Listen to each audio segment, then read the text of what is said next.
Welcome back to Deep Thoughts, ladies and gentlemen. Today we're going to cover a subject that's actually fairly important to me, which is cults. Now, I'm going to say that like 30 years ago, when someone were to say, hey, we're going to talk about cults, they really thought of some very eclectic groups. Now, I'm going to be careful not to really dive into certain cult names because it'll put some people off. And we don't need to mention individual cults. We don't. Because cults used to be very very acute things, very pronounced things. And they no longer are. They're subtle. And they're profound. Profound in their stupidity.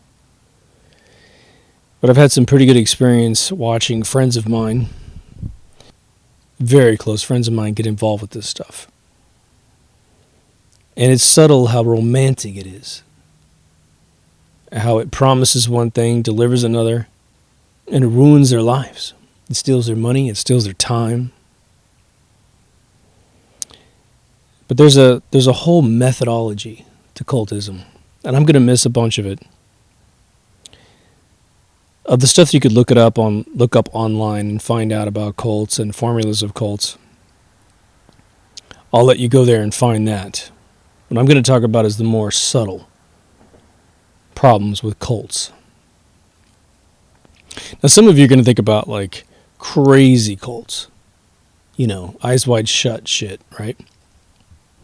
Be my guest. Be my guest. The cults that I think are most destructive are the subtle ones, the tiny ones. The ones that cater to the disenfranchised, or what we might call the lost. Right? I have not known a friend to get involved with a cult unless they're lost. And let me just kind of itemize this a little bit, the cults that I have seen people get into. Because I'm going to tell you right now, you might think that most of the cults I'm going to talk about are religious cults. And I would say in a technicality, you're right. But these aren't cults that are related to, religion as we have it promoted to us today, such as Christianity or Judaism or Islamic nation stuff or Muslim nation stuff. Nope. The most destructive ones are the little tiny ones that promise you that you can sell a product in a network marketing pyramid. They are cults that tell you that if you join them, they're going to teach you how to better yourself. Now, there are great things you can get into to learn how to better yourself. And I can tell you the difference. I'm just going to jump ahead a little bit, but the difference that you can find between the ones that are good for you and the ones that are bad for you, the ones that are actually courses to help you, and the ones that are actually cult movements, are the following. If what you join has an ending, a profound end, just like a college degree, you go in for 4 years, 3 years, whatever, and it has a definitive end, and they say, it's time for you to leave the nest. There's no more here for you to learn. You've acquired your boon. Now get the fuck out. That is good for you. The one that never ends, it keeps going and going and going. There's always a new class. There's always a new thing you have to do. In fact, you got to sell your shit and move next to them. Whatever. The one that's infinite is a cult. And that's the one you got to be careful about. What's really weird is I thought I was able to live my entire life and escape anyone close to me ever getting involved with a cult.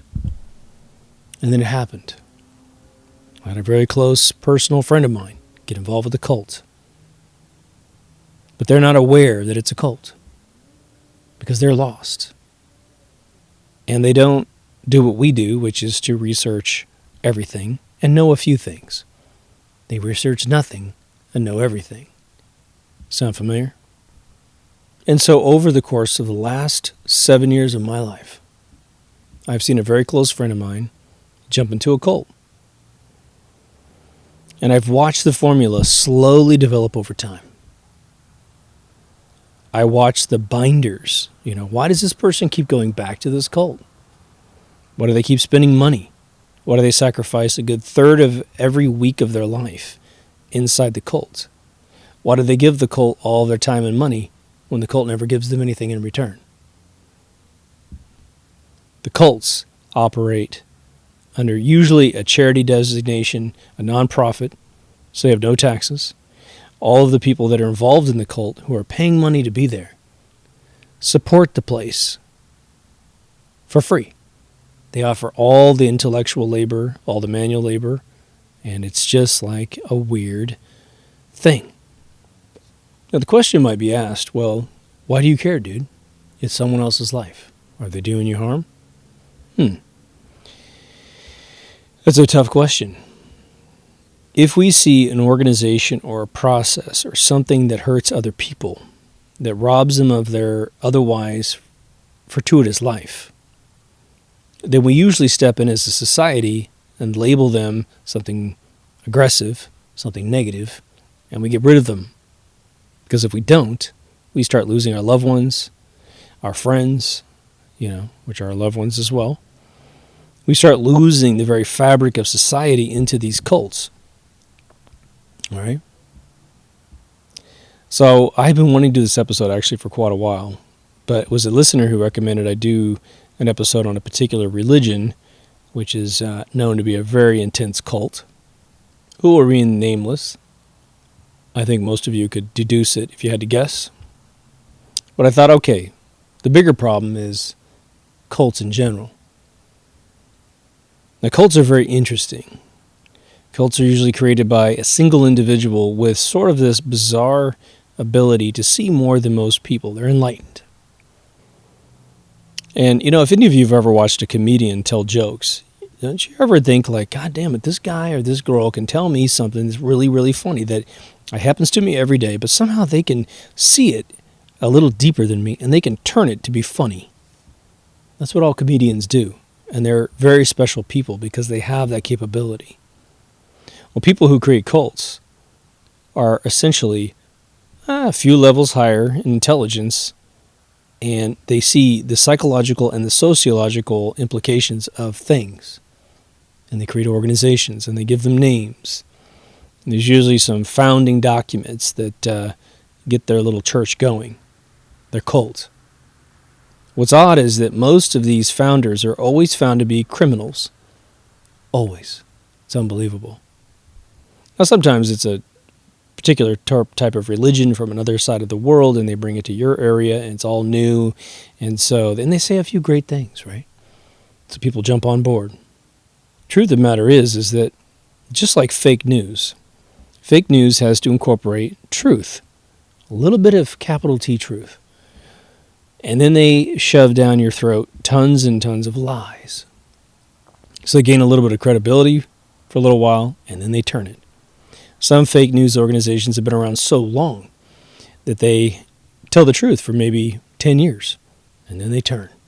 And then you're screwed because you have loyalty to individuals. You're loyal to a particular broadcaster, a personality that you see, and you get warm fuzzies every time you see him.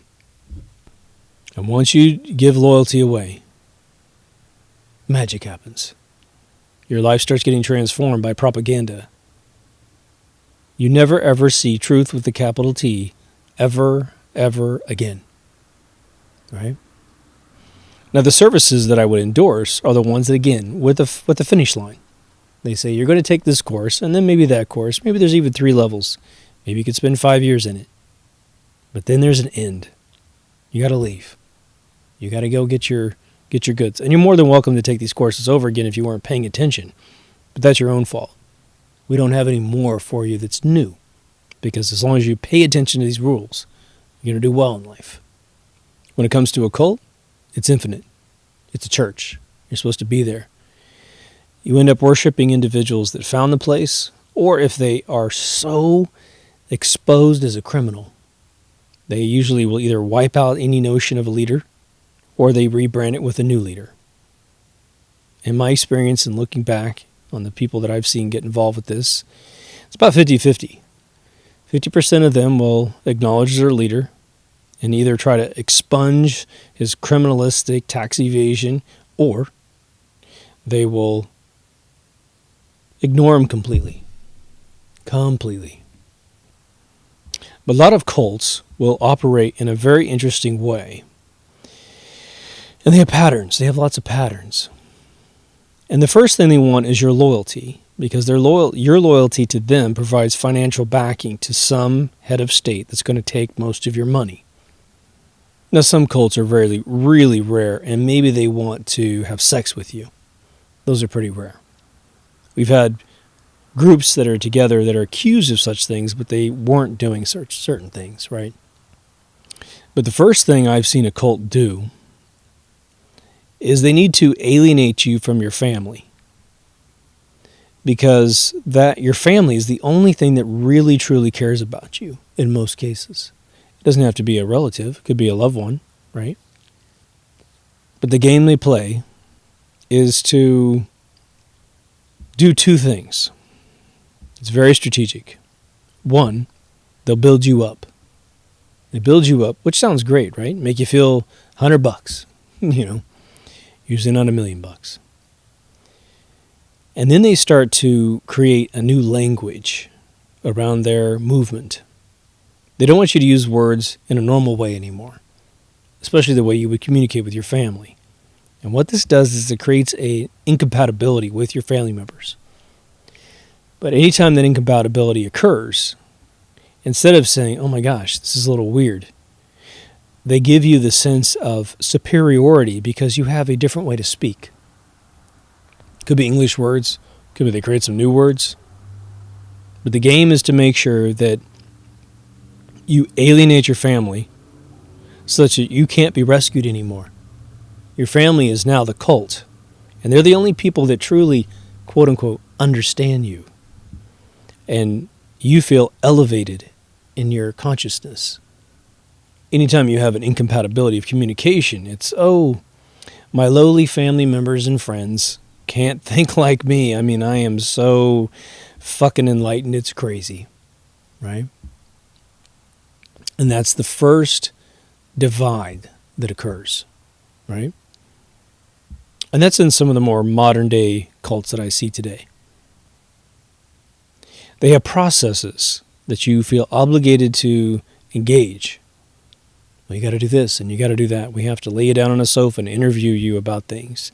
We have to have you go up to a microphone and confess yourself in front of everyone. And then when someone goes up and confesses, they cry. They have an emotional experience. And of course they feel better because they confess something. But little do they know that these little confessions, however they occur, whether it be on a Freudian couch or at a microphone with a 58 mic just like this one here, they document your problems. They work that shit against you your whole fucking life. And you can't escape. There are cults whereby the people that run the cults, who get in early, right? They listen to, let's say there's a male, they will listen to a lot of females confess themselves. They find out all their problems, their daddy issues, and then they swoop in to provide the daddy figure. But they'll also swoop in to sort of engage in Oedipus complex for a female. And they'll have sex with the females because they know the female's broken in this area, that area, that area. And how did they get that coveted information? The confession. They also love the idea and the process of accentuating your sense of failure in life. Your internal brokenness They love that. Let's make you feel as broken as possible, such that your only possible way of escaping this self-loathing issue is to continue going to courses, paying money for them, giving up all your spare time, such that you can achieve some sort of solace with yourself. The problem is that the common denominator being a person who is lost, a person who truly needs help, and there's nothing wrong with being lost in life. It happens all the time. You could have your shit together one year, and you could start off a particular year. In January, you felt great, but in December, you're lost. It happens to everybody. But instead of coming in with definitive solutions to correct your issues, to help you address things, to give you perhaps the ability to manage your own life, to have control of yourself, they program your brain with a vocabulary and a way to communicate that instantaneously makes you incompatible with everyone you know, unless they join the cult and they drink the Kool-Aid, right? And if you don't think cults are important or real, go watch the Powers Booth movie on Jim Jones. You got a religious cult that's out there, I think in South America, right? They got to a point where they convinced the elders, the adults in his cult, here comes the law, right? They're going to shut him down. Now, I don't remember exactly why the law gave a shit about his little gathering down there, but they went off and they drank Kool-Aid. That's where we get the term. And they forced their children to drink it first. And hey, it tasted good, but it was laced with something that killed every single one of them. And by the time the military got there, everybody was dead. At least that's the official story, right? You remember the Hellbop Comet that came in the 90s? That weird group that was making websites in some house. All killed themselves. So cults are very, very powerful. They were told that they were going to be elevated into space and join the mothership. Well, the leader snuck away, right? It's very, very powerful. And they're very, very subtle. They prey on your problems, on your perception of problems. And they provide a particular paradigm so that you can find a solution. We have cults today that they have names, and the individuals in the cults have names, but they don't go to any centralized location anymore to practice. They just go online and read bullshit all day long. And they get fed, complimentary bullshit and propaganda from fake news. And so when these people wake up, they literally say once a day, I don't know how much of this world I can take anymore, right? Somehow getting them to some great despair over issues that have been around their entire life.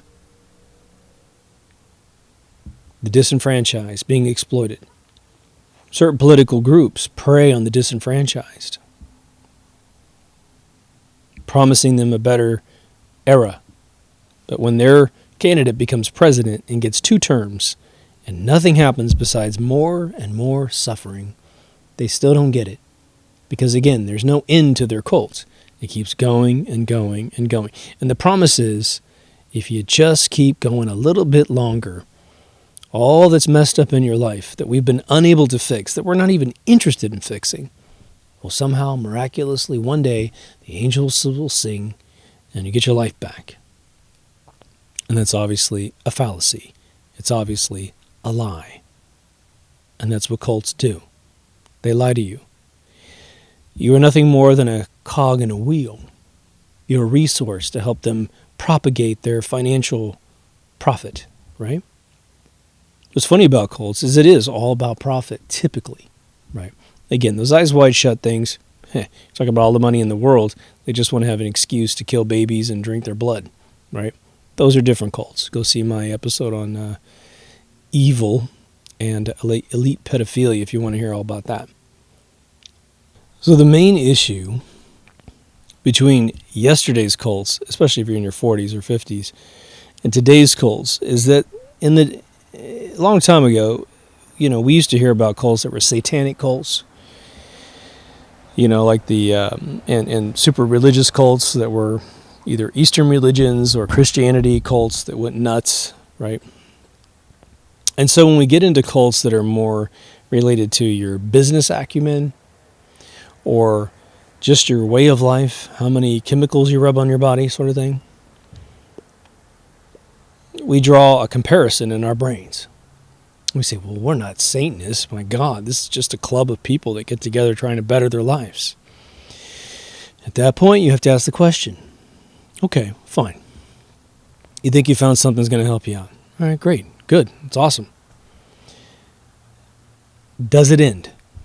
Is there an end to this craziness? Now, I'm not talking about someone going back and again getting a refresher course 20 years later after you took the first course.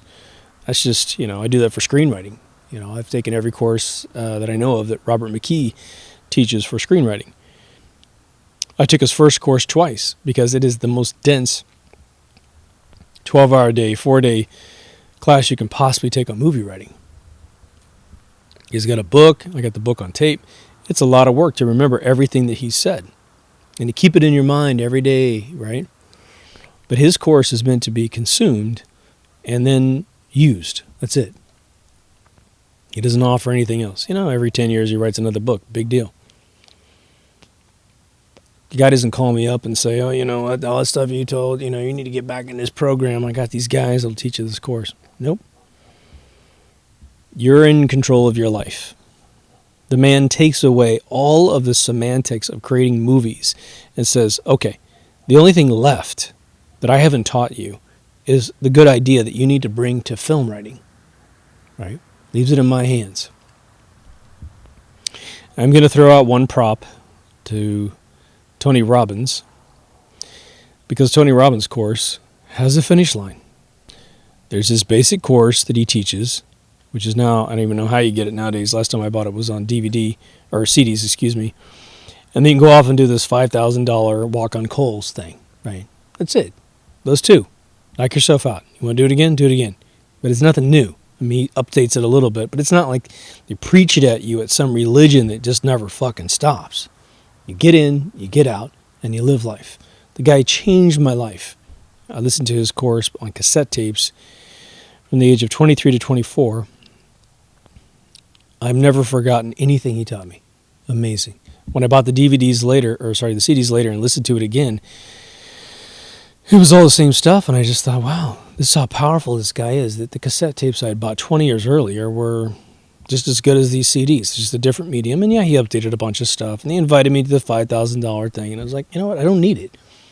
Your first course had a finish line, and I was done. And they totally backed off. It was awesome, right? But there are similar groups out there, and they get into you deep on a psychological level. And they have done their homework to find out how to make you feel as broken as you possibly can. And regardless of how many courses you take and how much money you pay and how much you give up, your personal time, both fueling their organization and fueling your own course, they will loop back on a regular interval to make you feel broken. Right? And the problem is these people microtransaction their lives completely away. Any money that they could have saved to start a business, to go on a vacation, to really find themselves, it's all sacrificed into the cult. And so they have nothing in the end. And they're always broken, constantly. It's like a perpetual illusion that you have found yourself. But the second that you find yourself, you lose yourself because the classes loop back around and make sure that you are always broken. And because you have given up so much of your personal information through sessions with other people within your cult, or microphone sessions, or couch sessions, they know exactly where you're broken. And they know exactly what will always be a thorn in your side. Just like Paul from the Bible, right? So the first thing we need to acknowledge is these individuals are evil. They're either evil through intent because they're the leaders of the organization and they know exactly what they're doing, raping people of their money, right? Maybe 1 in a million chance that some guy's patting himself on the back because somebody was able to do something they weren't able to do before, but they go back in to break them down. right? I mentioned this a long time ago. I don't even know what episode.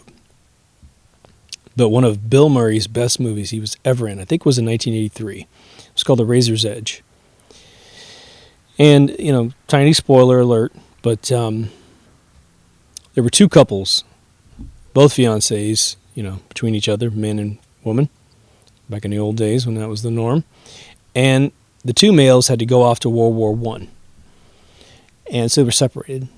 And when they came back, he found out that his fiancée had, I guess, eloped with his best buddy. They got married or whatever, leaving this other girl from the other couple straggling. And she went off and became sort of an opium den prostitute. And he went off and circled the world and went to Tibet and all these Eastern religions and learned all this incredible wisdom about life. Again, all with a finish line, right? Now you might argue that being enlightened as a Tibetan monk takes your whole life, but you know what's going on there, right? No one's telling you you're broken. They're just saying, keep going, keep going. But he comes back with all this Eastern religion knowledge, and he approaches this girl who is wasted constantly. She's a prostitute. He knows her before. She sold her body. And so he friends her, and he challenges her, and he takes her on this long journey to clean up her life. And they become lovers. And so he gets the other girl, the one that doesn't have, the clean slate, while his previous fiancée is turned into this obnoxious rich girl. Then, this is where the spoiler really comes in. In the third act,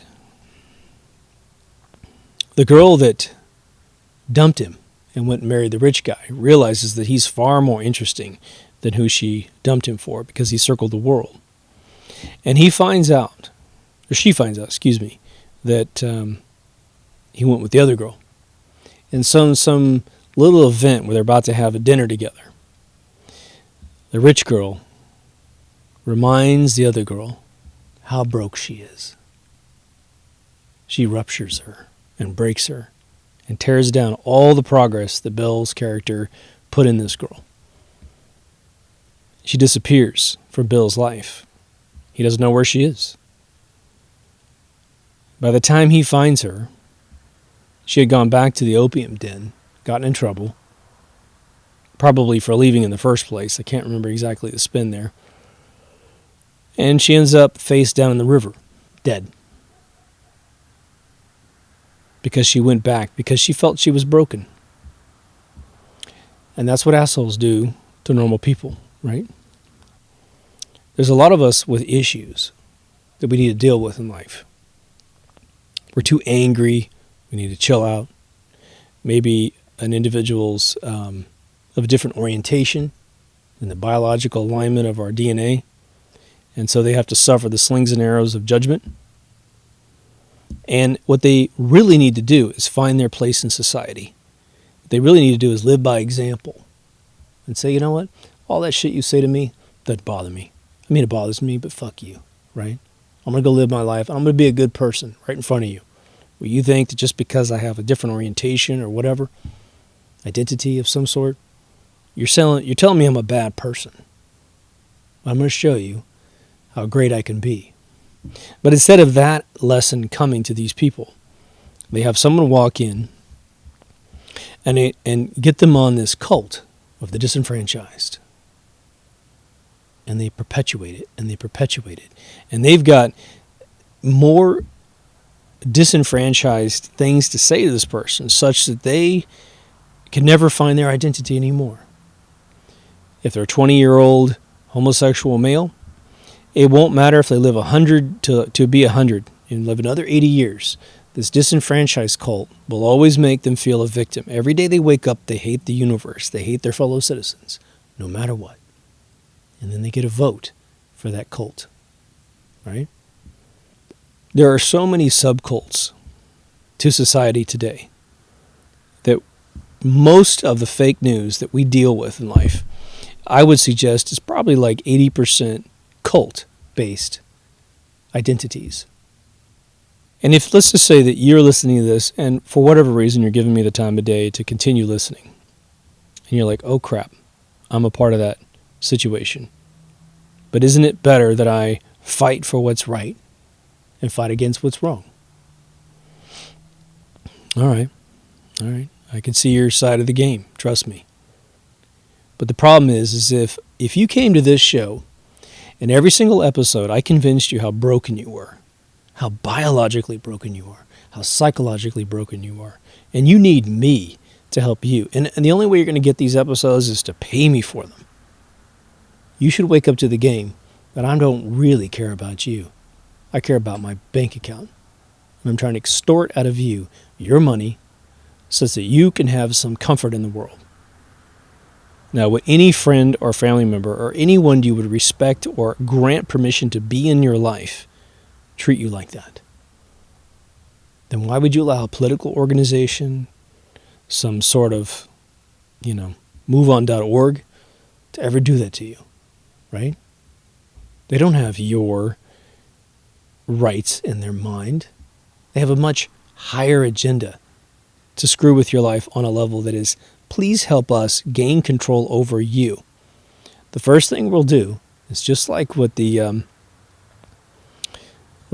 famous phrase in the Nazi era of Germany, and it's happened many, many times in this Inquisition eras as well, but they come for your neighbors and you don't say anything because their neighbors are gypsies, and they come for your other neighbors because they have a disabled child, and they take them all away.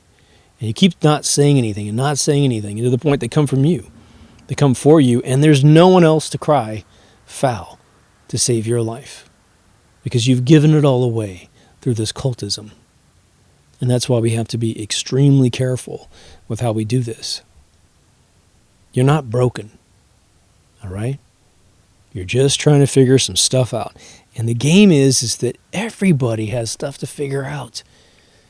I have met the most wealthy people on this planet, and I will tell you they come in the room with all kinds of screwed up personality traits. But you know what? The funny thing about lots of money is, one, it doesn't make anybody happy, let me tell you, all right? I met Kelsey Grammer once at a country club. He looked happy. That was about it.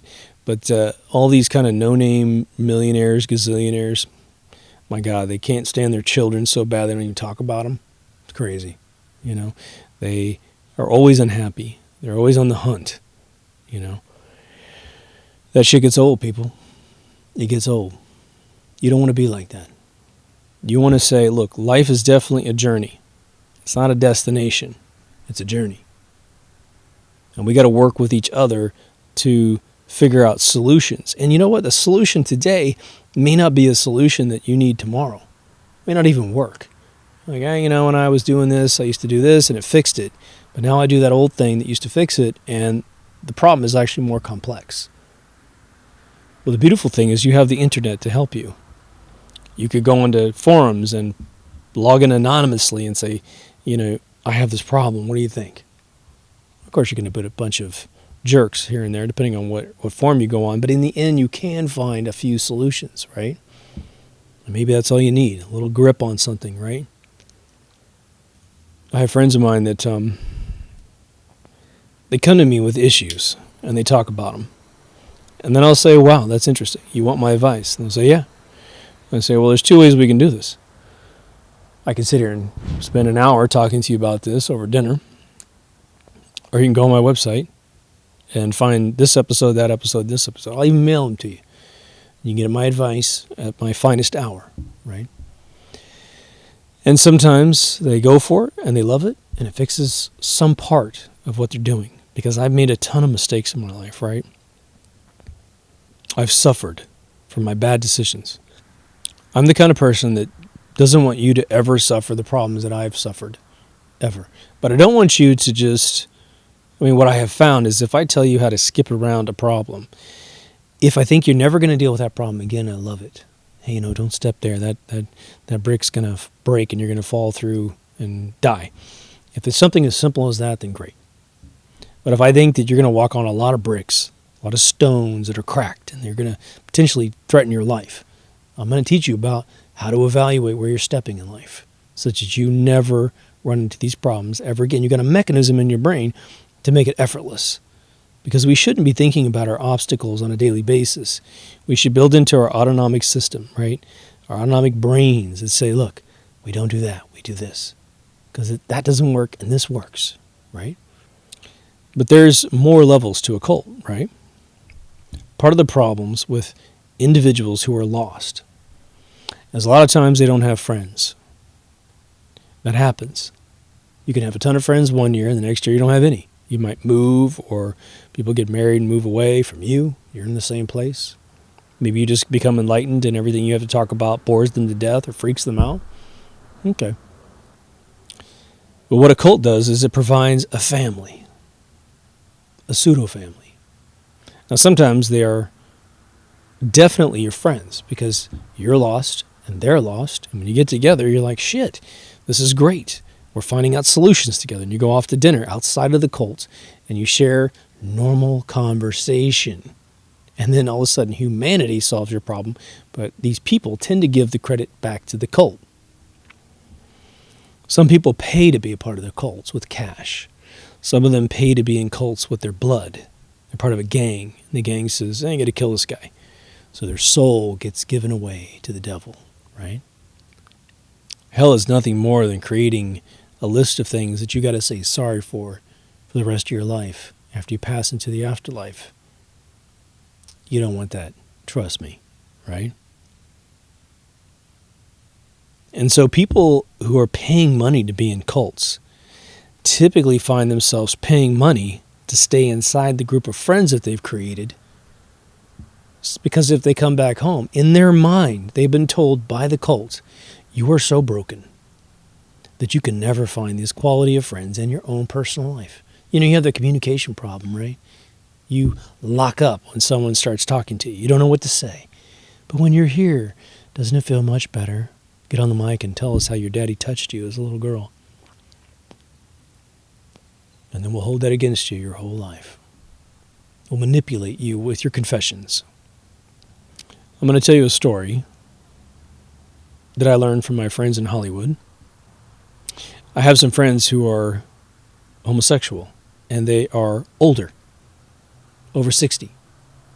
And so I've talked to them, and I said, well, you know, today being gay is such a totally controversial thing. You can never be happy as a gay person. You've got to be flamboyant. You must be obnoxious. You know, you must go to these parades where, you know, public nudity is illegal. But you can go to a gay pride parade and there's a guy wearing a dildo costume with his own junk sticking out the bottom. You got your chicks with no tops on, their tits are all hanging out. It's illegal to be like that in public, but that's what they feel like they need to do. So I asked them, I said, why aren't you a part of this movement? And what was it like to grow up in the 50s and 60s as a gay person? And their comments were really interesting. They said, you know what? Everyone knew. We were called confirmed bachelors back in the day. These are males, right? And he said, you know, we just went to our own little parties, did our things. No one bothered us. No one snickered at us at work. We weren't the disenfranchised. We were just slightly different. And we were very productive in society. So no one bothered us. In fact, they loved what we did, you know. And so I said, well, what do you think about today's movement? And there was this disdain on their face to say, well, we're not a part of that. In fact, from our generation, we can't stand the way these people behave because we now have gone from a normal integrated lifestyle to being scared to say that we're homosexual. Because these individuals have been so crazy in society that they've demonized us. As much as it's on TV and integrated in every, you know, television show and movie, it's everywhere, right? Mostly television. But the reason why I mention that example is that you get to see the difference between someone who doesn't think they're broken and someone who thinks they're broken. A group of people that didn't have a political affiliation chasing them to tell them how disenfranchised they were, to today, where a political group chases you to tell you how disenfranchised you are. I'll give you another example. I grew up in America, and granted, I grew up in middle America, for a big part of my life. Again, I always talk about it, living in Massachusetts for about 3 years. But there was the blacks in the Midwest. I never saw any personally, because I grew up in the 70s. Segregation was over. But the interesting thing was there was no history in my hometown of 2 water fountains, and you had to go in the back door, and you couldn't ride on the front of the bus. I mean, there was none of that crap. I never heard any stories of that happening, right? When I was in Massachusetts, no big deal. You're one way, and you're whatever. Your skin's different. Big deal, right? Usually these dudes were very charismatic and the kind of friends you wanted, you know? Maybe they did have to try a little bit harder because in their mind they felt like a little alienated in a predominantly white community, right? And again, I'll remind everyone who is trying to hang on to the racist thing. I'm about to release an episode called Racism. I'll probably do that just before I do this one. But apologies if this is a duplicate. But, you know, the people who came to America, 99.9% of them never owned slaves, couldn't possibly afford a slave, even if the service was available. And the people who brought them here were the Spaniards and the French, who bought them off the Arabs, okay? Because the Arabs were the expert. They had thousands of years of selling their own people, right? And we, as white Americans, especially in the late 1800s, we were giving away our children to work camps. You know, I hear people talk about, you know, the labor laws against child labor. Believe me, you have no fucking clue the world that we lived in when child labor was a problem. They were snatching up 7-year-olds and putting them in factories, and they would barely get any education. They'd die in the factory. It was just this weird segment from probably about 1880 to 1900. Horrible era in American industrialization. Horrible. But very few people in America, and I mean an infinitesimal fraction of a percent of American blood in this country, has anything to do with slavery. Anything. And the thing is, back in the day when I was a kid, we just kind of said, look, the whites and the blacks, for a gigantic portion of the geographical history of this country, with some Asians coming in on the West Coast, helping to build railroads and all kinds of wonderful things, it was black and white together the whole time, building this country, making it happen. Again, X out the plantations. My relatives in the 1630s came over here as indentured servants to a fucking plantation in Virginia. So cry me a fucking river, man, right? My bloodline has been indentured. Total slave labor. They made a buck, maybe like a week or something. The 97 cents on the dollar went to the plantation, 3 cents went to their debt, which is about 10 grand a person. It was nuts. They had to escape to get the hell out of Dodge, right? To get out from under that thing. But what's happening today? Every race war that could possibly be fought is being sensationalized by cults. There's cults in Mexico that teach all the Mexicans this false history about America, when the Native Americans not only had all control of America, but they controlled a giant part of Mexico. Just do your fucking history, right? But they're taught that they're the conquistadors. Every place the conquistadors set up shop, that was owned by Mexico, right? Crazy. Disenfranchised, disenfranchised, disenfranchised. That's how the game is played today. Those are the micro cults.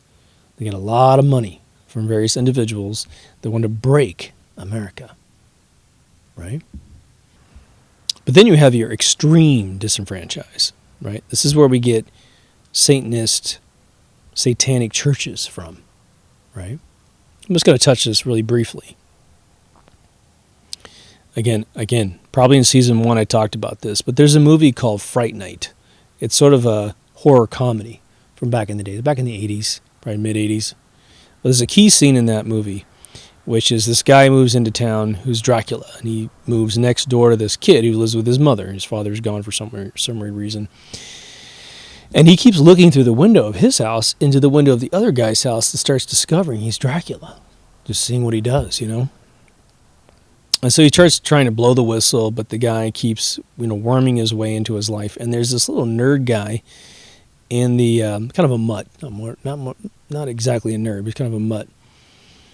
And he is always the kid who's made fun of because he's weird. And eventually, the Dracula character finds him in his most depressed state, where he's been utterly rejected by his friends. He's been ridiculed by his friends, who don't mean to be ridiculing him at the level that he's taking it, right? But that's why you don't want to do that to anybody, because you don't know. And the guy pulls open his cape as Dracula, and he goes, "Don't you want to have all the power in the world? Don't you want to get back at these assholes for treating you badly?" And he just beautifully gives this dialogue, this little monologue, and the kid is bawling his brains out, and he climbs into the cape. And he gets, converted, right? He gets bit and converted into a vampire. Because for the first time in his life, he gets control of himself. Not realizing there's 1,000 ways to take control. There's a very famous phrase in the world, which is, control is not given, it's taken. I'm going to tell you, yours truly has tested that to the maximum, and I will tell you that no one came up to me and said, be confident. Be confident. I had to take it my whole life. Being an only child, it helped me, avoid a big brother or sister taking a shit on me, right? So I was able to kind of stay in my own little world. I moved around a lot, so I had to deal with bullies and assholes. And at some point, you just stop taking it. And the second you stop taking it from a bully and you put it back in their face, they crumble like fucking matchsticks. It's great. You see these videos online all the time. Some big kid roughing up a little kid, and the little kid pops him in the jaw and he falls down on his ass. I guarantee you, man, once that happens to you, you will not look at bullying the same. You'll never do it, right? And you'll never take it if you put it out, right? But let me give you some scenarios here. What do you think the odds are that you're going to somehow enact a law, give a speech at some point, and you're going to convert all the racists in the world to not be racists all of a sudden? Right? It's portrayed in movies that way and television shows that way, and I'm sure it happens every once in a while for the ignorant who are still racist. But there's a lot of bias in the world, right? The only thing I'm going to tell you right now, my opinion, my personal opinion, that you can do to change people's opinion of whoever you identify as, whether you're identifying as a black male, black female, or you're homosexual, you're transvestite, or whatever it is, the most disenfranchised formula that anyone could possibly name, that is the go-to formula for these political parties that try to exploit you, right? The best thing you can do to shove it up someone's ass who's judging you is to be the most amazing person you can be. And don't be the victim, all right? You may be a victim. You might well be. There's good reasons for you to be angry at individuals, maybe a large amount of individuals. But I guarantee you, as long as you're a good person, a cool cat, as they might say back in the Rat Pack days, you will convert everyone you ever wanted to convert into your fan from anyone who's being cynical, right? I'll give you another example. Again, I'm kind of leaning on the examples that are thrown in everyone's face at this point in history in 2017. The orientation of individuals has been so exploited that now it's in the vernacular of mankind now. We talk about it all the time, whereas before we didn't. I would say 15 years ago, even 17 years ago, I worked with 2 transvestites in the video game industry. One was in a remote location. I never physically met him, but I was very good friends with him. And the other one worked with me. And recently I had a friend of mine change. He decided he was not a male. And I will say that both the individuals I work with in the gaming industry, I'll go with first the one I would always see. We're talking about a man dressed in a dress, walking around the hallways of where I worked. He, at first, was kind of scared of anyone he didn't know seeing him like that. And it was interesting because he committed to it, which I give him all the props in the world. It's a tough thing, man. It must be really, really tough. And I had no idea how long that guy particularly had been that way. It seemed like it was recent for him or something. But he was the most soft-spoken, talented individual in our company. I mean, he was just a really solid asset for the company. Good guy, right? Or girl. So he lived by example, and every single person who knew him had nothing but great things to say about the guy. I guess I should say girl. So he was a service to his, identity. The other guy I work with, outside of that, where I physically worked, he was a guy when I first met him, and I used to help him make his video games and test them and write reviews for them and that sort of thing. He, while I knew him, made the change. Changed his name. He was a great guy. He did lots of speeches and talks and stuff, so I was able to see some of his stuff online. Great guy, super mega talented, mega brilliant, never hurt a soul. And so there was not a single person who could say anything bad about him. At all. Ever. No one ever, I never heard anyone level any criticism towards him, right? A close friend of mine who just decided to identify to his insides. He has one of the most spectacular personal reputations of all the friends I know who knew him, went to school with him. Nary a criticism. And most of us have not seen him as his new identity, right? He changed his name from a male name to a female name. All right. I know that at least anybody who went to school with the guy will never criticize him, ever. They may not understand what he's doing, but they know him to be the sweetest human being on planet Earth, right? And what's interesting was when he was, identifying as a male, he was a total male, total like alpha male kind of guy, and he just, for whatever reason, made this change. All right, and of course he was cautious about it because we're all from the Midwest, and he was just very careful about who he allowed in his circle because he didn't want to hear any stupid comments from people. But to, I think, his surprise, he has been met with utter support. And, I think he had his family already too, so he took care of his lineage and that sort of thing. And everyone's happy for him. We're not in there trying to make him feel disenfranchised. But, depending on how he filters his life, I know there's groups out there trying to get to him to make him feel disenfranchised, to capture his political vote, and to basically sell him something, right? So let's move into this last segment here, which is, what if you find a family member or a friend who's in a cult? What can you do? Well, those more social, political cults that I've been talking about here in this last half, it's going to be really tough. They're just going to have to hear, well, you're just going to have to live by example and teach everyone that there's no reason to judge you, right? That's a tough sell. That's a tough sell. For the ones that aren't dealing with such acute social issues, ones that are more related to perhaps a religion, and again, it doesn't have to be anything to do with formal religions like the ones that are business religions or essentially how you live your life religions, right? You can always expect a bunch of truth in there, but you can also expect a bunch of dependency, right?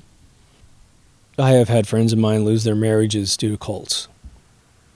Network marketing cults, where they're selling products. And they've convinced these people that everyone needs their vitamins or everyone needs their showers or their water filters or whatever, right? And I even had a friend of mine who was in a cult in the 90s. She lost her husband. She lost the love of her life a second time because of her loyalty to this cult. Even got on a 60 Minutes bust in like 96 or something like that with this particular cult. And in the last month sent me a blurb from this guy who started that cult saying, I knew he was great. Because there's somebody, he wrote a fucking article about himself, about how great he was. I knew everything he sold was great. Towing the cult to this day. So, this person never has to go back and itemize her life as being pretty screwed up at some point, right? That's how powerful these cults dig into your psyche. I will tell you the most powerful thing I've been able to communicate to my friends who have gotten involved with these self-help cults is to simply say, when does it end? When does this cult end?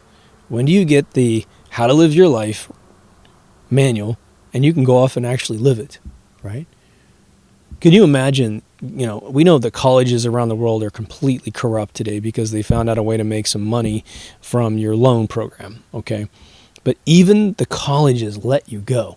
Now, they'll encourage you to come back and get more degrees, but they know you got to go live your life. They just physically know it's an imperative. At 22, you got to go out and get a job. If your parents are rich enough, you're going to work 10 jobs at the same time. You can go get your master's and your PhD on your own dime and then get out, or you can take a shit ton of loans, right? But because the colleges know you have this impending doom to go off and earn money to pay for the private for-profit loan program, right? This outrageous amount of money that you have to spend to get a degree, they kick you out on purpose to go earn the money that they're going to make off you. You're an annuity to them. It's sick, right? So in my travels, it's been comparing formal education, or at least go back 40 years, go back 50 years when I moved to California in 87, you could take, not in a four-year university, but you could take infinite credits in junior colleges and pretty much have 2 to 3 years of your four-year degree worked out in a junior college for $50 a semester. Infinite credits. I used to take 20 credits every semester, right? But you go back to those eras and you remind your friends, this is the way it used to work when America was at its absolute peak of brilliance.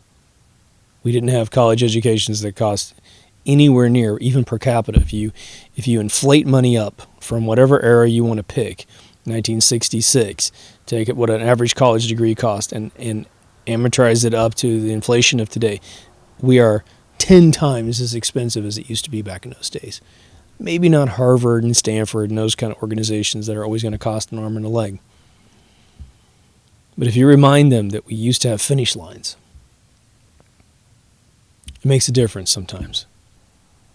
But you have to understand that as you try to pry them out of these perceptions, they have become utterly physically and mentally addicted to these cults.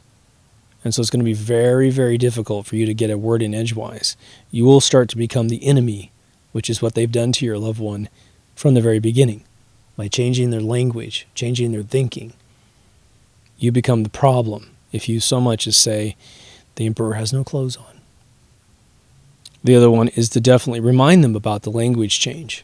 If there is one in your particular loved one's issue, in their cult, if they start to change the way that they speak, it's weird to have your loved one come home and start talking weird in the room. You find yourself using the words just so you can talk to them. And you're like, Jesus Christ, this is infectious. I have to talk in gobbledygook speak just to get them to understand me, to respect me, right? You will also find that, let's just say you've had an experience. You've started your own business, you made a bunch of money, whatever. Say you've done it 4 or 5 times. You're pretty good at it. And then someone around you, your buddy, your spouse, whatever, boyfriend, girlfriend, get off in a business cult. All of a sudden, they'll come home and start telling you things that you've told them for years. But all of a sudden, it's correct now that they've heard it from the cult. It wasn't correct if they heard it from you. And that's one other thing is that it's almost a childish thing. If you've ever heard... You've ever seen a kid do something wrong, maybe you have your own children, and they do something wrong, and you try to help them. You're like, well, I noticed you did that, and you got that bruise on your head. Well, if you do this, you can, pitch the ball without it smacking you in the face. And they'll get mad that you told them. Now, a child, we can write a blank check. It's a child. They get a little angry. Now, they've heard you, but they don't want you to know. They want to take credit for it, because it's all part of being a child and learning and proving to yourself you have control over your life.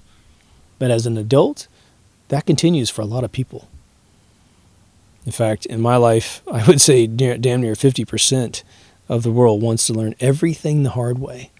Even after ages of 30 or 40 years old, they refuse to take the simplest route.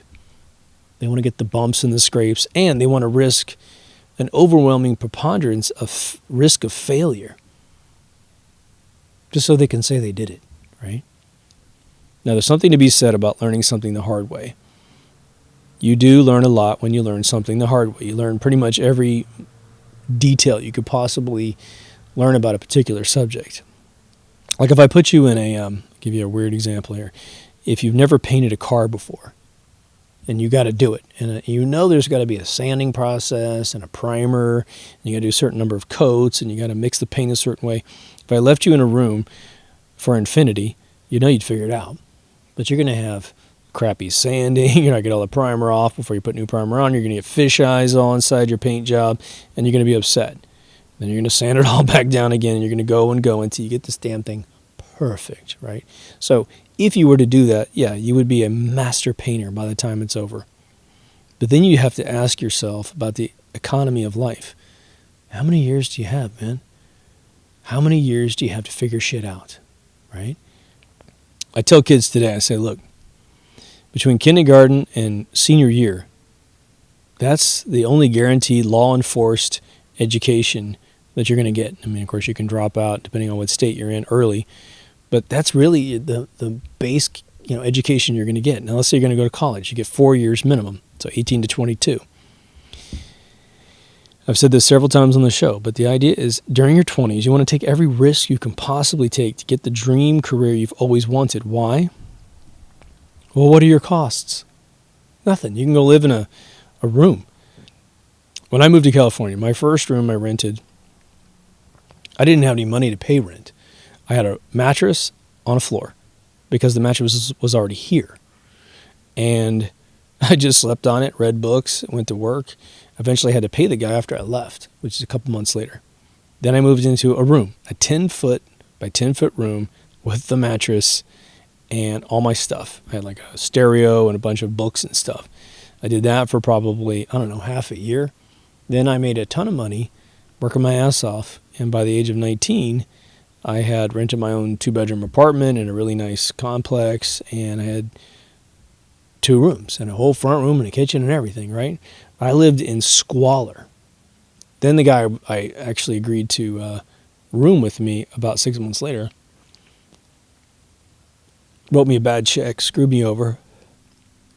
So then I was back to renting a 10 by 10 room from my boss. Then I went and moved into a garage. The family I mentioned in a previous episode. Lived on a pull-out sofa. That's where I slept. It was a nice, refurbished garage that was a full house thing. But the garage door had to work, right? Because it was the law, right? And so, after that, I finally got in some normal housing for the rest of my life. But, I sacrificed to get there. But if someone had come up to me and said, oh, you're a victim of society, and oh my God, you deserve to have a fucking 4,000 square foot house and all this stuff paid for, I don't know how to respond. Sounds pretty good, right? They're just promising you blue sky the whole time. So maybe I get all disenfranchised and run around complaining about my life. But what I would not have done is been productive to get what I wanted. I would have never developed the talents, the mother of invention, to work hard, build up talents, and earn that shit for myself, which I ended up doing, right? There's a couple of phrases out there that are real important when growing up. It will help you avoid cults. Easy come, easy go is a big one. If anything comes really easy, and there are exceptions to the rule, but if they are exceptions, you can appreciate them, as such. I know friends of mine who are super couples. They met and were married within 45 days and died together. Amazing. Those are exceptions to the rule. I've been watching the comedy series Cheers, and I never really listened to the words of the song at the very beginning, which doesn't really turn me on. It was a sort of a 70s kind of piano ballad thing. But one of the things he said was something to the effect of, surviving in the world today takes everything you got. And he's right. The lyricist, the singer who wrote that is completely correct. It is very tough to at least get your life started. It really is. And you should get as much help as you possibly can. If you're very cognitive of what's going on in your life, you could essentially turn the formula around for a cult and rape them the opposite, where you determine your own finish line, right? But, I've done an episode on the alien promise. I did one on the flat earth promise. And the whole thing is that most of what our religions promise are easy ways out. Think about most religions that have some sort of salvation. They say, commit as many crimes as you want. One of the religions says, go in every Sunday morning and confess, and you'll be completely expunged. The other ones just say, well, if you accept this particular fictitious character as your, savior and God, then as soon as you die, everything you've done will be expunged. Now, quite frankly, if we're really in a universe with an afterlife, I can't imagine a tremendous amount of your life that matters once you've transcended. I think that the spirits of the universe would know that you were brought up badly, abused, which is why you hurt animals and human beings eventually, right? But life is tough at first. We now teach people less than we've ever taught them in the history of the world. And that is completely and utterly by design, right? Again, I've said it several times, but imagine the fact that you're given a credit card. And even if you got a business degree in college, took every math class you possibly could. I took all kinds of wild math classes in high school. 2 of them which were geared towards understanding personal home finance. Not once did anyone teach me how compound interest works and how a credit card works. Never were they allowed to simulate purchasing things on credit cards to pay your bills. I guess they were hoping that perhaps in the mid-'80s that you would just not use them because they weren't given to 18-year-olds the second you turned 18. Today they're mailed to you, pre-approved, $5,000. Shit, that stuff's been going on since the early 90s. I met one of my girlfriends, she wasn't even 21 yet. She was $10,000 in debt, and this is in 91, 92. I said, how'd you get in debt? I mean, how's that even possible? I had a car loan, but that was it. I didn't have any credit cards besides a Shell gas station card. She said, well, they just came pre-approved. And I said, well, didn't you realize that was a debt machine? Like when you spent that card, you had to pay for it? And she goes, no, I had no clue. This wasn't free money. I have relatives that are, old enough to be my parents who think the same thing until they got bit and had to go bankrupt. Now their possessions repossessed, right? So the irony of a cult that is making you pay to stay in it is that the very thing that puts you in the lost state of disenfranchised thought, especially if you're talking about financial success or even financial survival, which when I was young was very easy, now it's really difficult, is to pay a cult to figure out how to pay your bills. I have friends who can't pay rent, who still pay into a cult to figure out how to pay rent. They complain all throughout the year that they can't take a vacation, but they have to fly out to chase the cult all over the United States of America. Every one of these little flyouts is a vacation. Combine them all together, Jesus, you could stay in Hawaii for a month, renting a home and not a hotel. But they'll never, ever see that destiny because they bought into the cult. We have to break this cycle, all right, where ignorance is essentially Thor's hammer to turn into Bam Bam and go all around the world destroying everything because we're not educated. And the more we become uneducated, I'm telling you, the amount of cults we have today is going to double, triple, and quadruple, and it will be used as the tool to take away every single sovereign right we have fought for. Every single soldier who has ever died in history in any country around the world will have died completely in vain.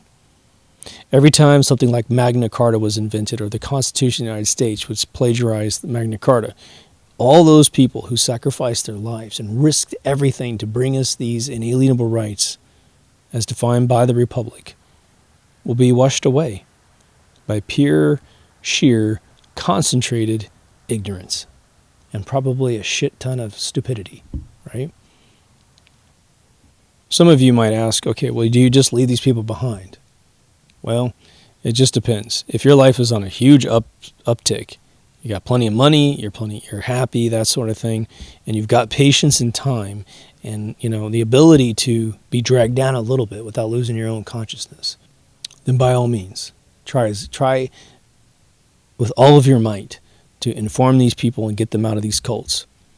But if you're already at the very precipice of your own demise, trying to yank someone out of this stuff, and they're yanking you down past that little line of total destruction, you're going to have to probably cut them loose, at least for the time being, until hopefully they might wake up and realize it's not worth it, that you were right. Be kind, be courteous, try to be as understanding as possible. Understand that the second you start talking against the cult, they're going to start seeing horns grow out of your forehead. And you're going to be the enemy. You might exit your relationship with them labeled as the enemy. Hopefully they're big enough to want to get themselves out of that problem, but to come back and rebrand your friendship as a true friendship, knowing that you were the only person that ever told them the truth, with a capital T, about what they were involved in.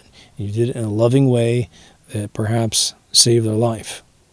If you are caught in the disenfranchised envelope as exacerbated by various political groups, and I don't care which one you want to pick any of them, try not to be owned.